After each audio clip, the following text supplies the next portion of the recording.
জানেন আমাদের passport maturity চলে গেছে, ভ্যালিডিটি চলে গেছে। আমরা কাজেই আমাদের পাসপোর্ট নেই এখন।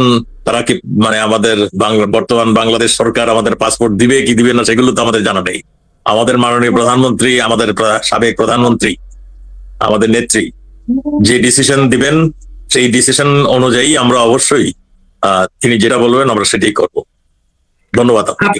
আপনার সঙ্গে এর আগে আমার একবার জন্য কথা হয়েছিল, তখন আপনি বলেছিলেন নেত্রীর নিরাপত্তাটা আপনাদের জন্য সবার আগে গুরুত্বপূর্ণ। এই বিষয়টা নিয়ে কি ভাবছেন এখন আপনি? দেখুন, অবশ্যই নেত্রীর নিরাপত্তাটা আমাদের কাছে সবচেয়ে গুরুত্বপূর্ণ। এখন যারা ক্ষমতায় আছেন তারা আওয়ামী লীগকে নিষিদ্ধ করেছেন, নেত্রীকে মানে আইসিটি কোর্টের মাধ্যমে একটা প্রশাসনমূলক মানে রায় ঘোষণা করেছেন।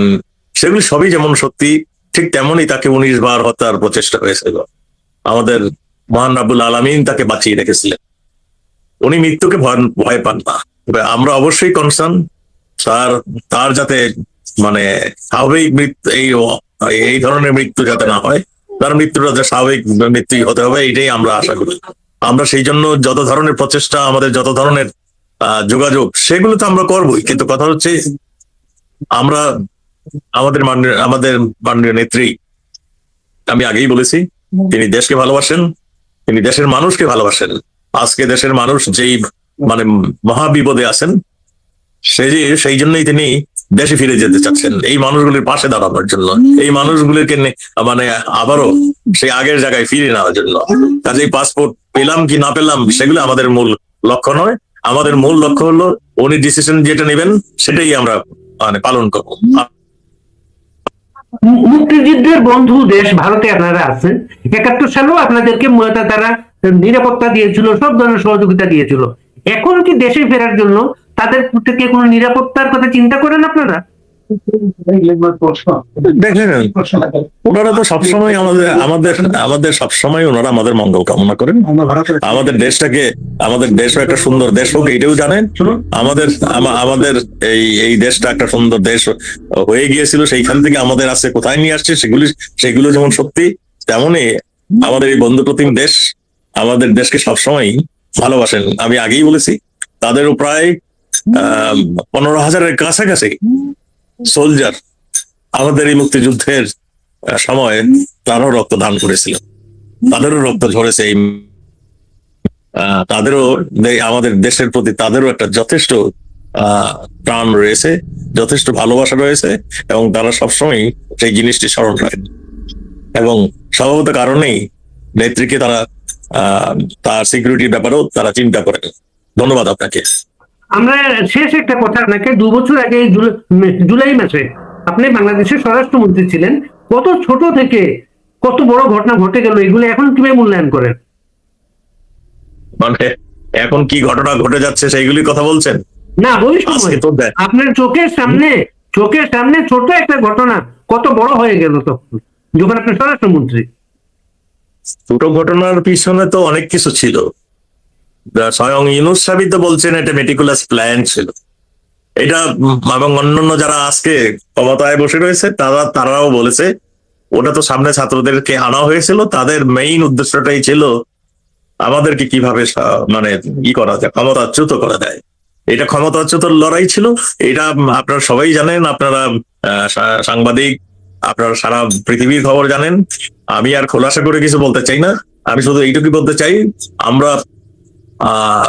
আমরা একটা ওটারে কি বলে প্রতারণার এবং বিশ্বাসঘাতকতার মানে জালে আমরা আবদ্ধ হয়েছিলাম, এইটুকুই বলতে পারি। আপনি একজন বীর মুক্তিযোদ্ধা, আপনারা যে আদালতে যুদ্ধাপরাধীদের বিচার করেছিলেন তারা আজকে প্রতিশোধ নিচ্ছে আপনাদের সেখানে বিচার করে, তাই তো? এইটাই তো আপনার এই যখন নাকি এই সরকার মানে এই আমাদেরকে পালাবদল হলো, নিশ্চয়ই সেই পাকিস্তানি প্রাইম মিনিস্টারের কথা নিশ্চয়ই মনে আছে। সে বললো যে 71-এর প্রতিশোধ তারা নিয়েছে। এই যে কথাটি, এই কথাটা তো বিরাট একটা ইঙ্গিত বহন করে। আমরা সেই জায়গাটাতেই আমরা যেতে চাই যে এটা একটা বিশ্বাসঘাতকতা, এটা একটা আন্তর্জাতিক ভাবেও একটা প্রতারণা হয়েছিল। সেগুলো আপনারা সবই দেখেছেন। আমরা আশা করি আমরা আমাদের মাননীয় নেত্রীর নেতৃত্বে এগুলি সবই আমরা ওভারকাম করতে পারবো। আমরা আবারও আমাদের দেশকে সেই দেশে পরিণত করব যেটা আমাদের স্বপ্ন ছিল। আমাদের আমাদের নেত্রীও তাই। আপনার নিশ্চয়ই মনে আছে 1/11 সময় তাকে বাইরের থেকে আসতে দেয়নি, নানান ধরনের প্রতিবন্ধকতা সৃষ্টি করেছিলেন। উনি কিন্তু চলে আসছিলেন, উনি জানতেন উনি আসলেই তাকে অ্যারেস্ট করা হবে, হয়েছিল তাই। উনি কিন্তু বঙ্গবন্ধুর মতোই সৎ সাহস যেটা সেটা ওনার আছে, যেহেতু তিনি দেশকে ভালোবাসেন, দেশের জন্য তিনি কাজ করেছেন। দেশকে, আমাদের বাংলাদেশটাকে কোথা থেকে তিনি কোথায় নিয়ে গিয়েছেন সেগুলো আপনাদের জানা আছে। আমাদের $560 পার ক্যাপিটা ইনকাম 2008-এ আমাদের ছিল, সেইখান থেকে আমরা 2800-র উপরে, ওর কাছাকাছি আমরা পার ক্যাপিটা ইনকামে চলে গিয়েছিলাম। একটা উন্নয়নশীল দেশে আমরা চলে গিয়েছিলাম।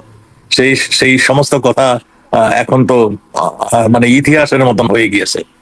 আমাদের দেশে আজকে যারা মানে ক্ষমতায় বসেছেন, তাদের সঙ্গে তাদের চরিত্র আপনারা ইতিমধ্যেই টের পেয়ে গিয়েছেন। আজকে আমাদের সরকার, আমাদের কোর্টকে আমরা স্বাধীন একটা সার্বভৌম অবস্থায় রেখেছিলাম। এখানে যে কেউ যে কারোর বিরুদ্ধে মামলা দায়ের করতে পারতেন এবং একটা সুবিচার সুনিশ্চিত ছিল। আজকে কি হচ্ছে? আজকে লক্ষখানিক আমাদের নেতা কর্মী অ্যারেস্ট হয়েছেন, তাদের জামিন দিচ্ছেন না, বছরের পর বছর আজকে তারা মানে জেল হাজতেই রয়ে গিয়েছেন। কোনো বিচার নেই, কোনো কিছু নেই। অনেকেই এর মধ্যে মৃত্যুবরণ করেছেন।